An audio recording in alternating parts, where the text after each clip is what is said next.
Well, as you recall in the last toolkit entry that was entitled Circle Facts, we talked about the idea of arc length and area of a sector. And in this toolkit entry, we're going to be talking about how to actually calculate the arc length in the sector area. The big thing to remember is this. If you know how to calculate the circumference of a circle, or you know how to calculate the area of a circle, you can do these two things here, because all arc length is it's the central angle of just the piece you're looking at divided by an entire circle, which is 360 degrees, times the circumference of the circle.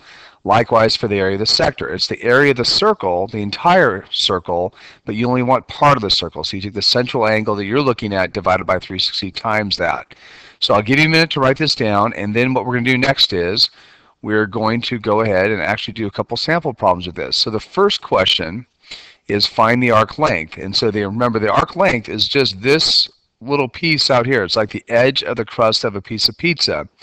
So that's the arc length, and there's a length to it that we're now going to calculate here. So what you want to do is, just like it says in the formula, arc length, we're going to take the central angle divided by 360. So our central angle is 104.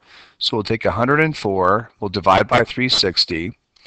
And then you go ahead and you multiply by the circumference of the circle. Well, how do you find circumference? It's 2 times pi times the radius of the circle. Well, what's the radius? Well, it's 5.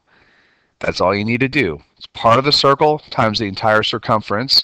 Grab your calculator, take 104, divide by 360, multiply by 2 pi, then multiply by 5. When you do that, you should get 9.08 units. Remember to have your units on there too, and that's rounded off to 2 places. So that's all arc length is. It's part of the circumference. Likewise over here, if we're talking about the area of a sector, the area is, once again, it's the entire area of this piece here. And so all it is, it's the entire area of the circle, and it's multiplied by just this little part here. So what we do is we take 50 degrees out of 360, that's our multiplier, and we multiply by the entire area of the circle. Pi times the radius squared, so it'll be pi times 8 squared. So pi times 8 squared represents the entire circle, but we only want 50 degrees of the entire circle. So that's where we multiply by 50 out of 360. So once again, grab your calculator, 50 divided by 360 times pi times 8 squared, and that should equal 27.93, and the units here we're talking about area, so it's going to be square units. So that is how we calculate arc length and the area of a sector.